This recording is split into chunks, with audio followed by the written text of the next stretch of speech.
Peter Greenberg's live global travel update is presented to you by Air Canada, connecting the world with more than 1,000 daily flights to 180 destinations and 6 continents.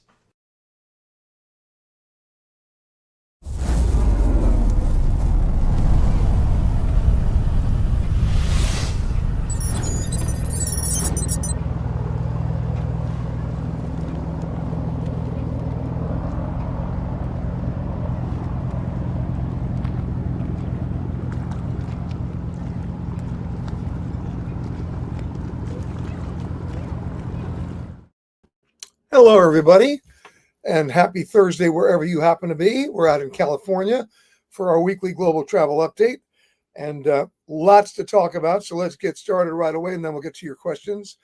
Of course, I have to start out with the meltdown yesterday at United Airlines. It happened late yesterday afternoon on the East Coast.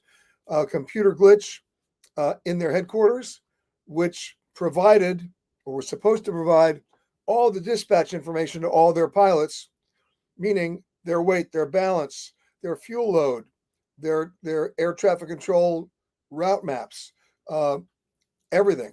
And without that, of course, you can't push back from the gate. Planes that were landing couldn't get to gates because the other planes couldn't get out of the gates. And it just mushroomed from there. Obviously not the first time this has happened. We may remember the really big one that happened in 2022. That was Southwest. That meltdown, more than 16,900 flights canceled, disadvantaging more than 2 million passengers. That was the big one. But of course, Delta had one. I was certainly hurt by that one, and that was the CrowdStrike meltdown on the third-party software. And then United's had something like this happen before. The good news is it didn't kick them out for more than about 4 hours. It could have been much, much worse. But anytime you shut down an entire airline, in this case, United was forced to call the FAA and ask the FAA to impose a ground stop on all United flights worldwide. So anytime you do that, it basically exponentially disrupts your schedule, and recovery takes that much longer. There are still flights today on the United schedule that are canceled, kind of lopping over from yesterday. Now, when something like this happens, who's responsible? What rights do you have as passengers? The answer is, in lieu of the Department of Transportation never giving us a fully delineated passenger bill of rights, all we really have to deal with are mission statements that are rather vague by airlines in terms of what they will do when something is considered under their control. Now, this is not weather. This is not an act of God. This is not war. This meltdown absolutely came under the airline's operational control, which meant it's under their operational responsibility, which means you do have some rights here. If your flight was canceled, if you were stuck on the ground, if you missed connections, if you had to buy a hotel room, a rental car, you name it. The precedent was set literally by Southwest Airlines back in 2022, when even though they weren't responsible to do it in those days, they stepped up to the plate and took care of all those expenses. So get ready to reach out to United and ask for some compensation. Of course, you do have to prove you had damages. It's just, if you were just delayed and they got you where you needed to go, unless it was truly an egregious situation, you probably don't have much to stand on. But if you had expenses that happened directly because of that, you do. Let me know if you have any problems with that. We will move on. But, of course, it always begs the question, where are the backup systems and how fast can they reboot? Okay, moving on. Speaking of backup systems, here's an interesting story. I talked about this last week and the week before, but now it's taken an interesting twist. And that's the airline's, I'll call it, experiment with artificial intelligence to determine the price you're going to pay for your ticket. Now, a couple of weeks ago, Delta very proudly made a statement that they were experimenting with using AI to, quote unquote, go to personalized pricing. I'll interpret that for you. Meaning, what's the amount? Or I'll do it even a different way. How much are you willing to spend? Right? What's your pain point in a ticket price based on what the airline knows about you. And they know a lot, right?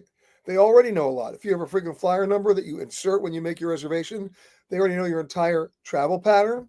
They know your purchasing pattern. They know when you're going to go, what day of the week you normally like to travel, how much you were willing to spend based on individual city pairs and routes, who you were traveling with, in many cases, why you were going. They know a lot of information. And thanks to AI, they also can scrub data from other sources and really refine that search to know even more information about getting to that pain point of pricing. Well, there was an outrage response from a lot of people, me included, by the way. 3 U.S. senators asked Delta to explain why this didn't violate data privacy and transparency. One airline claimed that Delta was doing bait and switch by doing this. Now, what Delta was saying, and they said it, was that by the end of this year, 20% of the airline prices would be basically tailored to what they thought you would be willing to spend. Delta then pushed back and said, oh, no, we're not doing anything like that. Well, they did say it. So they pulled back from that, much like they pulled back when they got in trouble by trying to change all the frequent flyer award rules. And when they pulled back from that because of public outrage, what they said was, well, what they didn't say was, well, we think we made a mistake, or maybe this wasn't such a good idea. What Delta said then, and they're acting on it now apparently, based on frequent flyer awards, was we never should have implemented all the changes at the same time. So it was not a matter of if, it was a matter of when. I think we're in the same boat here. There are a number of private companies working with AI in this kind of personalized pricing model. Virgin's looking at it, other airlines as well.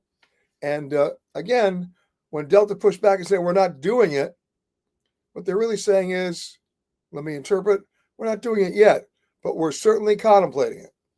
So we will stay on top of that and let you know, but it's not a pretty picture.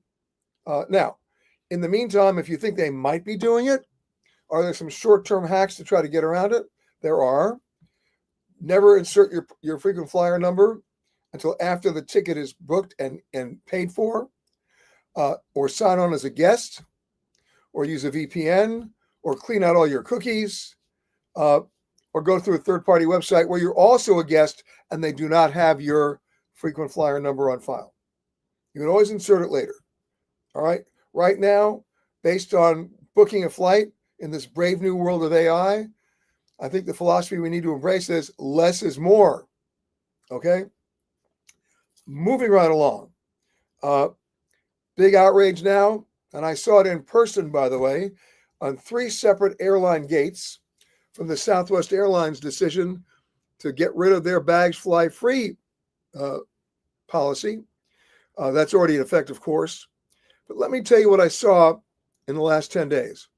3 separate Southwest gates, the same 3 scenarios. Let me set the scene. The plane was fully booked, so it was going out as a full flight.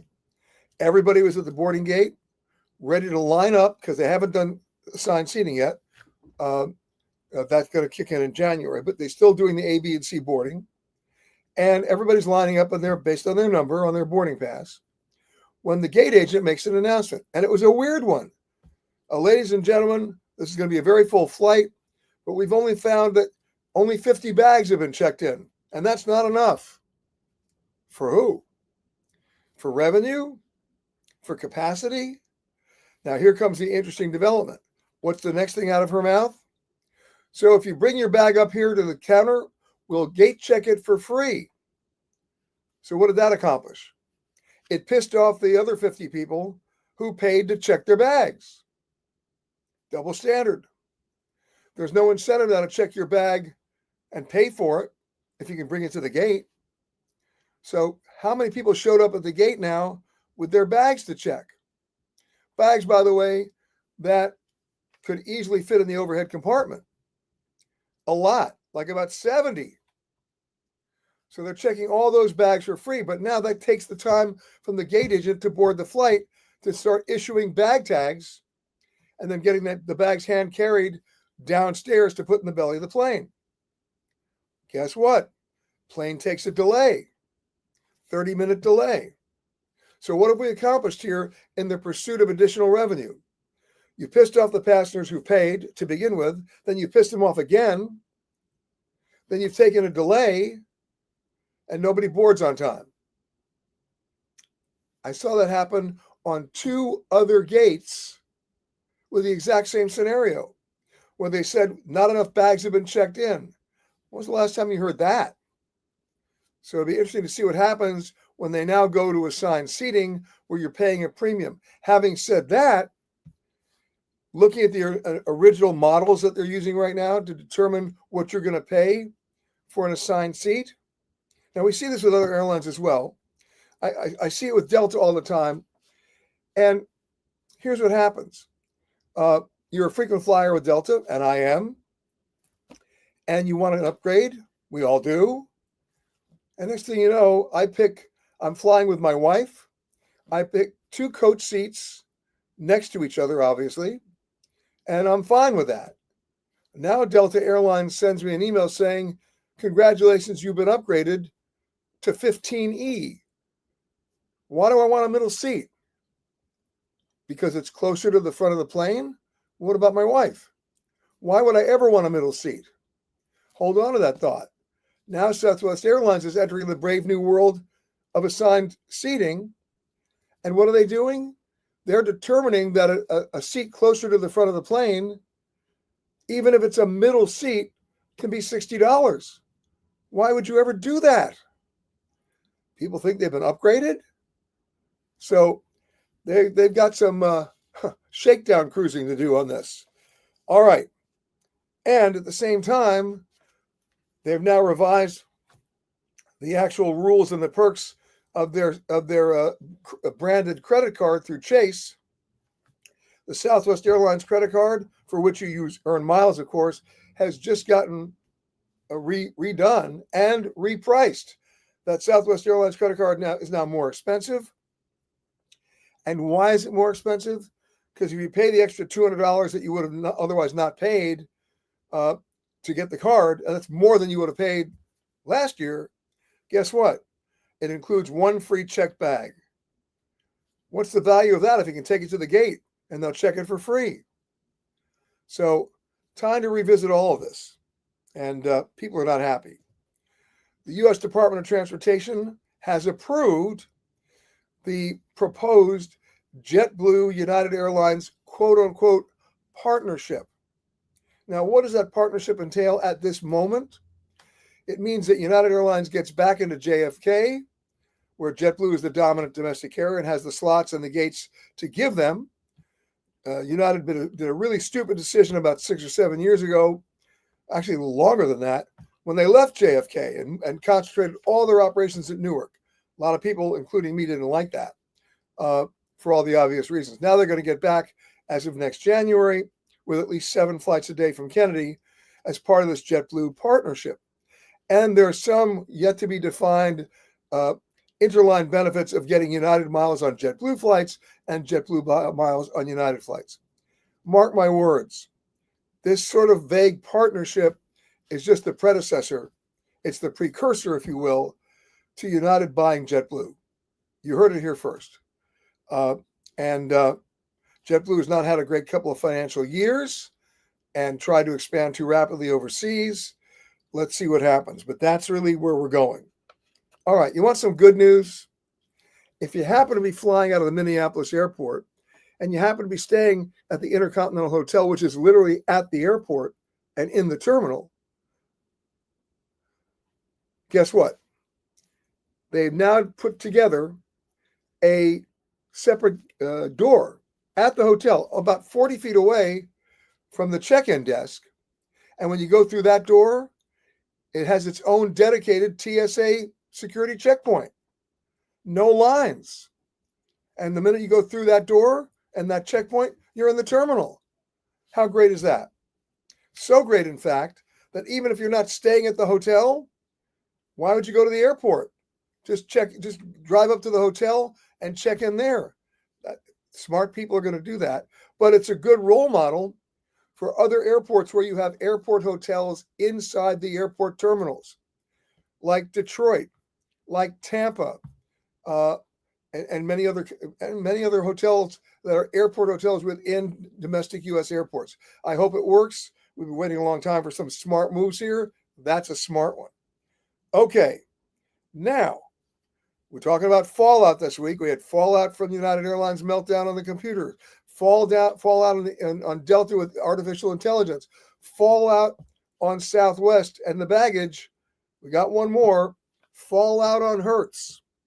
And there are special MRI machines that they're using in a number of locations to do full comprehensive exams of returning cars to detect even the smallest amount of damage, dings, scratches, dents, even tire wear, the tread wear on the tires, and then dinging you for huge amounts of money for repairs that you may not have caused the damage in the first place. Now, my advice has always been, prior to these machines, to do what?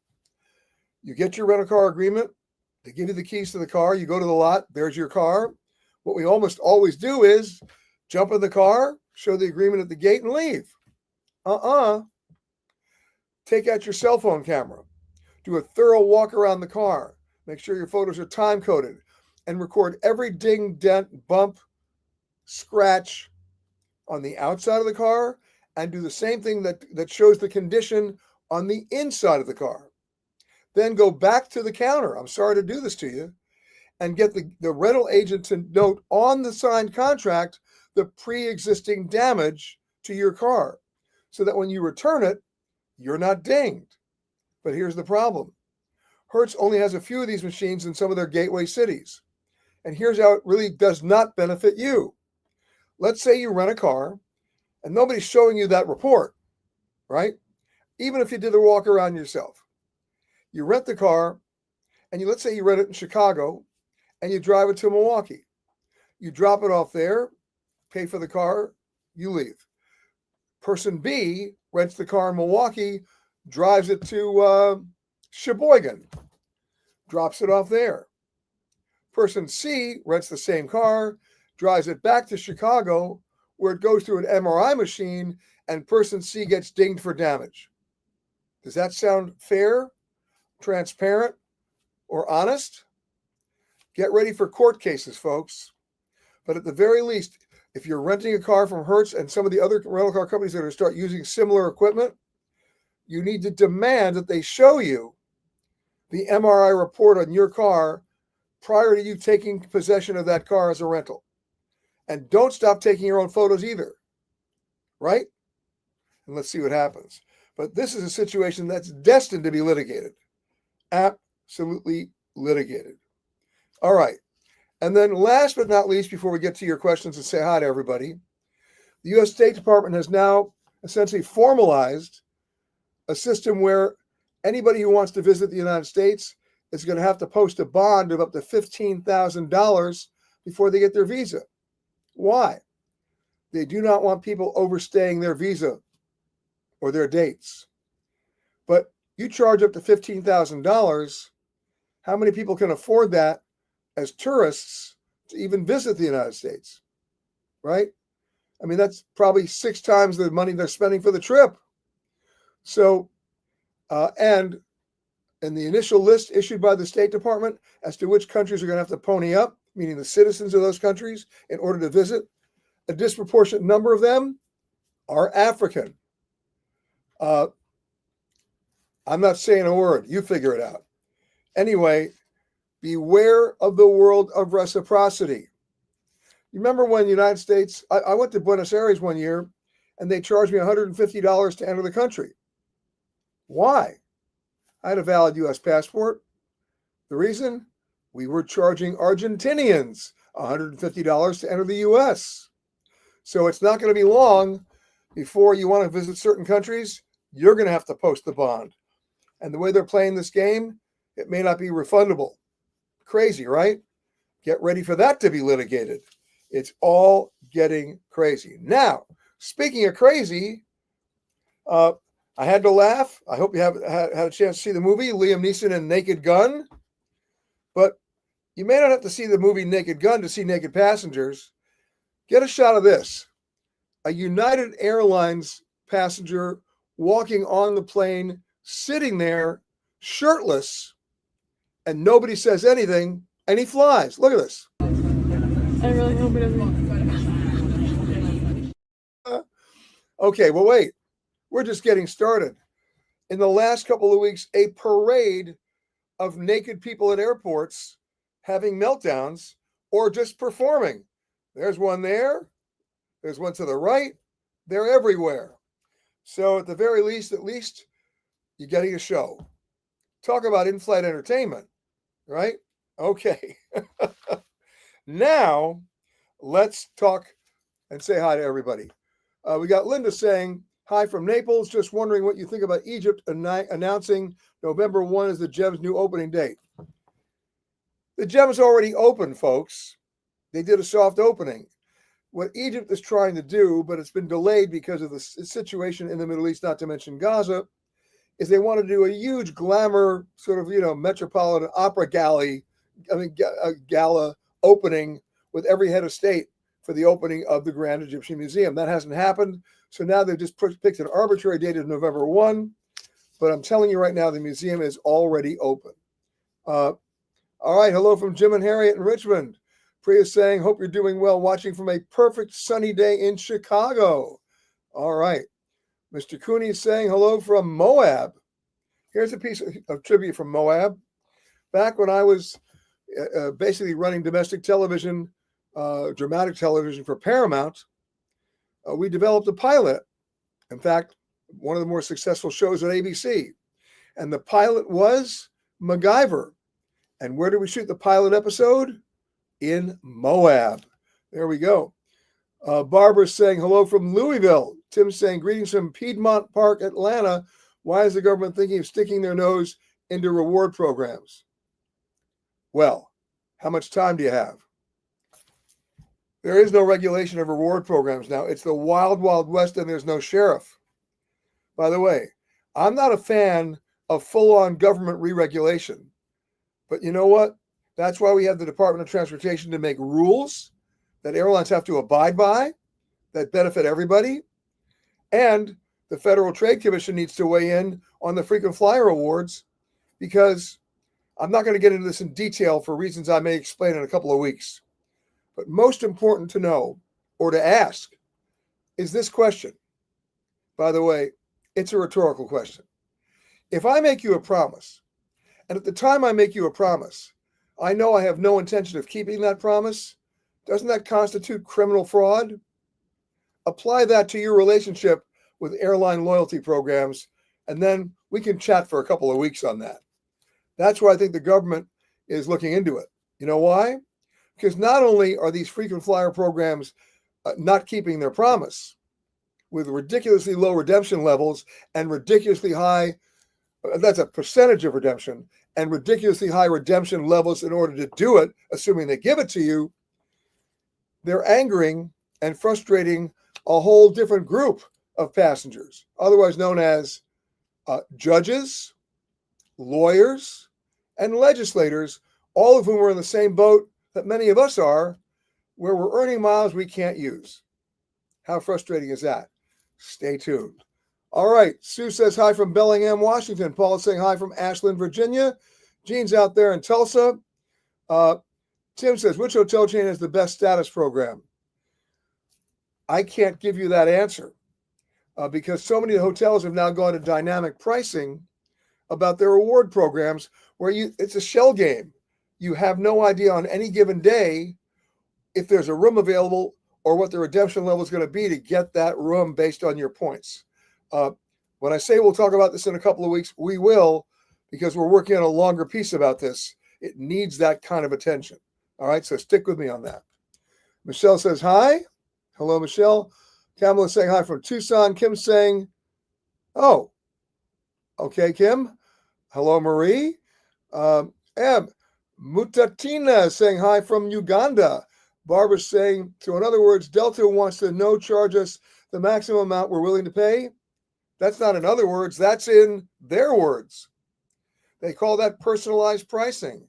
Now you understand why I have a problem with that, and why you should have a problem with that, and why we all should have a problem with that, right? I mean, let me give you an idea how specific it gets. They can scrub data right now to know that if you've booked a flight or you want to book a flight, that you might be going to a funeral, which means you have to go, or a family wedding, which means you're going to go, or you're traveling with a significant other and you did the same trip last year, which means you're going to go. That could affect the price you're going to pay. It shouldn't, but that's the premise. And if you want to know it, either the promise or the threat, depending on which side of the fence you're on, of AI and personalized pricing. Selena's saying hi from Las Vegas. I'm going to see you soon. Looking forward to it. Kim saying, what are you thinking about the mosquito outbreak in China? And what do you think Europe should do for precautions? We are going to Nice on August 19th. Anything we should know about travel? We are taking Delta. Okay, well, you got a couple of questions there. Obviously, we're monitoring the mosquito situation in China. And, what the Centers for Disease Control is or is not saying right now. They're monitoring as well. We should have more information early next week, but they are definitely looking at this seriously. Now, as far as your trip to Nice, how are you flying? Are you going from New York or where on Delta? If you're flying Delta to Nice, there's a reasonably good chance you're flying on a 767, one of their classic vintage airplanes. I flew from Nice to New York on Delta about 2 weeks ago. I think it was on a 29-year-old 767. Now, age isn't everything. We landed, but just letting you know. Okay. Bernard saying hi from Tanzania. And we have a hello from Turkey, from Istanbul, from Nilgun. And Tayo saying, I booked a business class flight on Iberia, both domestically and back to the U.S. Yet even though we boarded by zone group, we all loaded onto a bus before we actually boarded the plane. Well, where were you, in Madrid or Barcelona? We have situations now where the airlines have scheduled so many flights, especially during the summer months, that there's no gate space, no jetways available. You have a brand new airport in Turkey, right? Not brand new, but 3 or 4 years old, which they expanded because, let's face it, Turkish Air flies to more destinations in the world than any other airline. But even on some of their premium long-haul flights, you're parking at a remote stand and taking a bus. So the business class service doesn't really start, I guess, until you're on the plane. All right, Paula says, friends plan to travel to Greece in late March, early April. When should they start looking for flights? Well, take a look at March or April. When is Easter? That will determine load factors in that part of the world. So get back to me on that, then I can tell you. Tyler says, what's my point in the group? I see what you're saying. And you're absolutely right. Talk about no common sense. We're boarding group 1 now to get on a bus with groups 8, 9, 10, and 11. Now, there are certain countries like Qatar that if you're boarding in group 1 as business class, they have a business class dedicated bus that gets you to the aircraft first. That's what they should be doing with Iberia. You're absolutely right. Camilla says, that was an uningenious move of UA to leave JFK. Yeah, you're right. Michelle says, if United bought JetBlue, would 2026 flights on JetBlue still be run? I do not believe United is going to make any purchasing decisions on JetBlue before the middle of next year. That's my guess. This is just the first step in an arrangement that may develop into a purchase, okay? All right. Our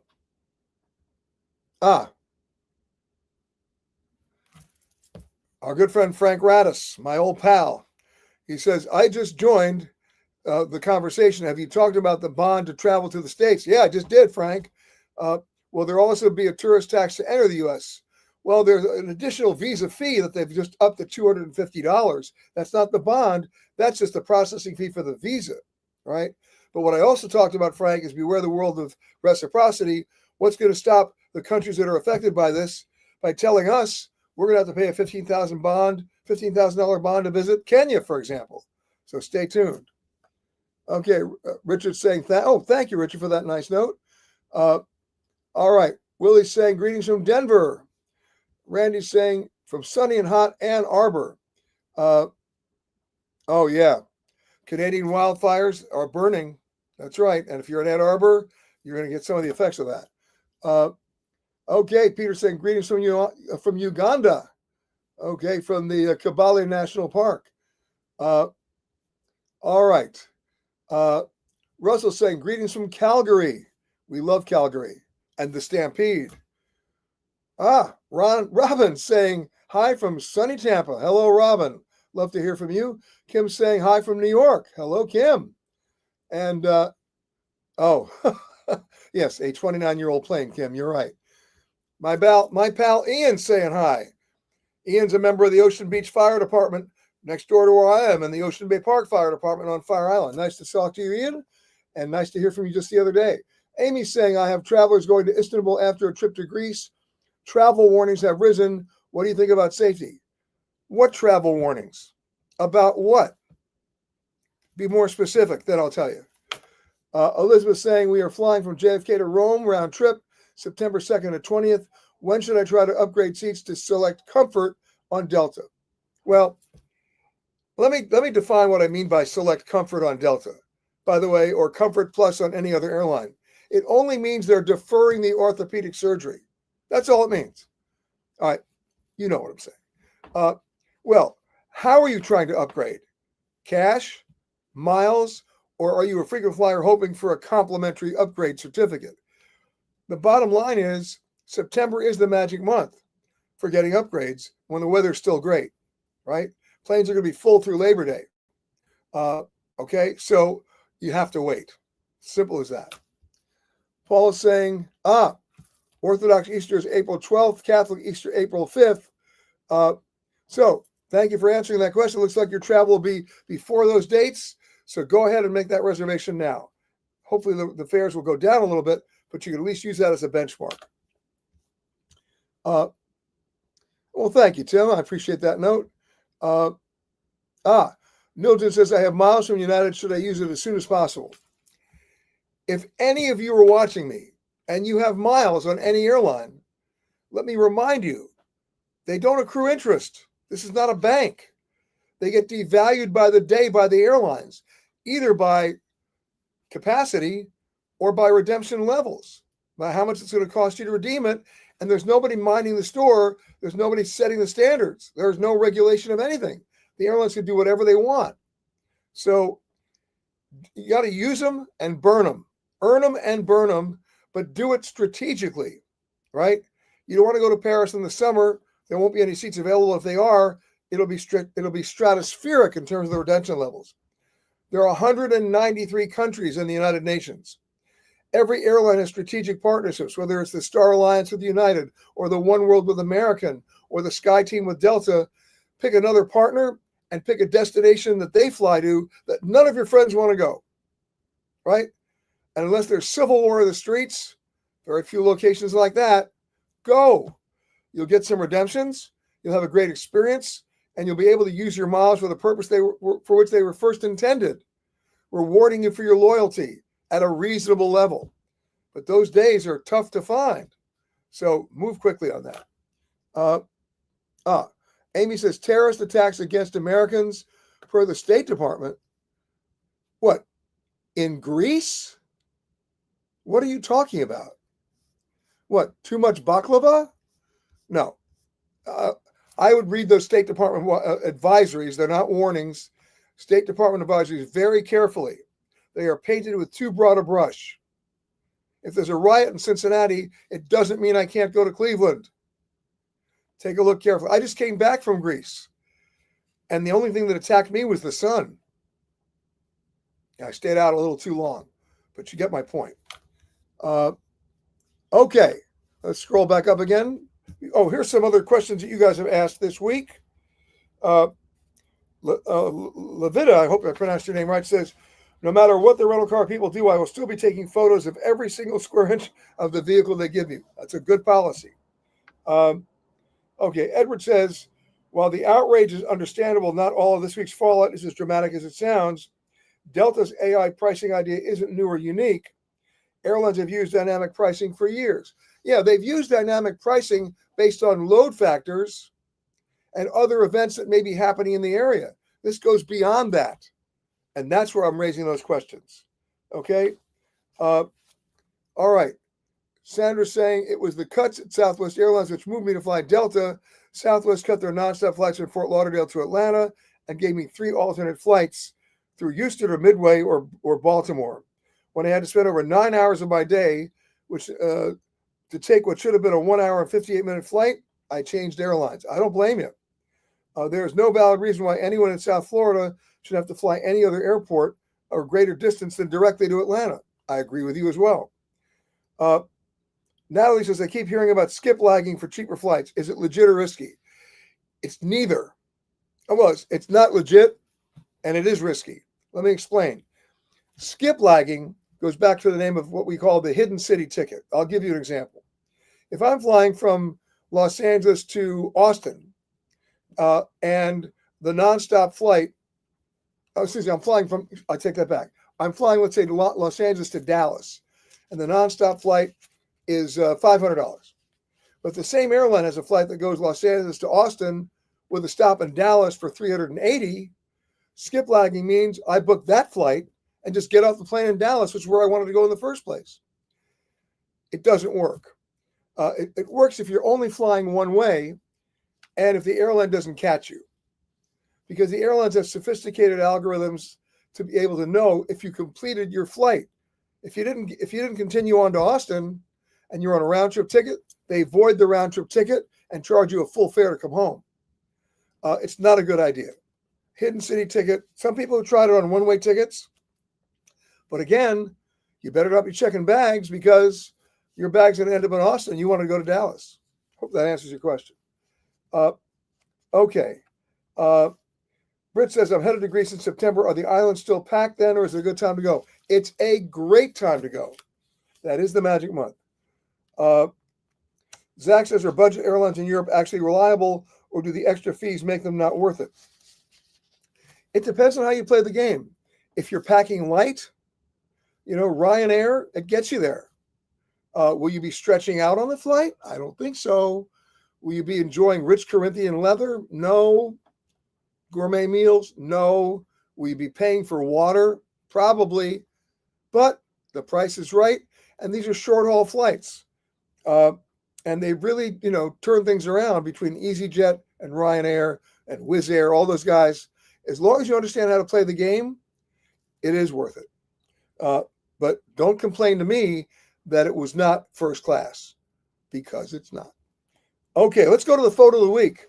And congratulations to Theodora Reyes.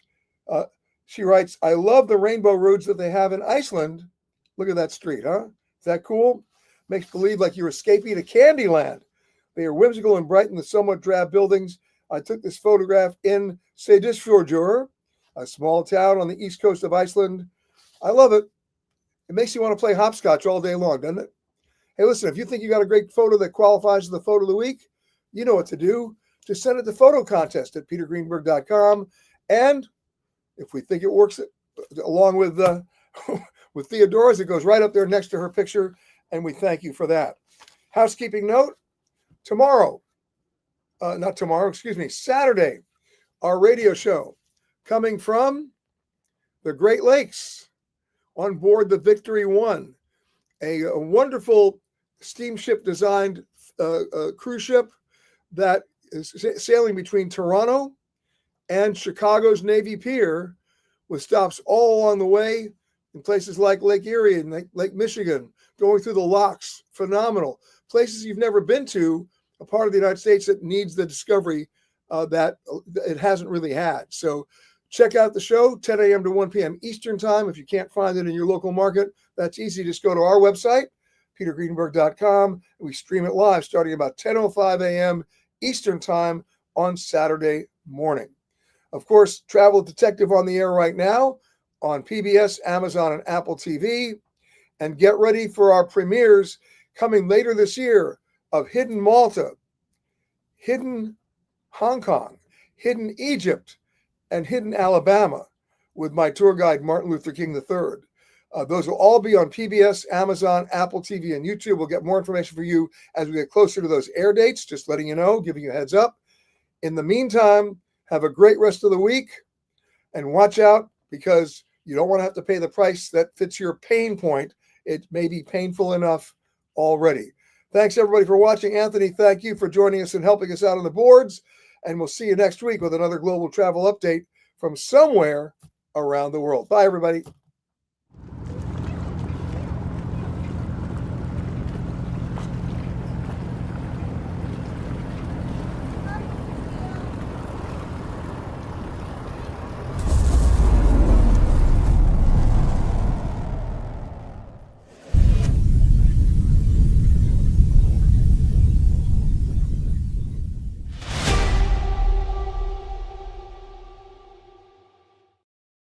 Peter Greenberg's live global travel update is presented to you by Air Canada, connecting the world with more than 1,000 daily flights to 180 destinations and 6 continents.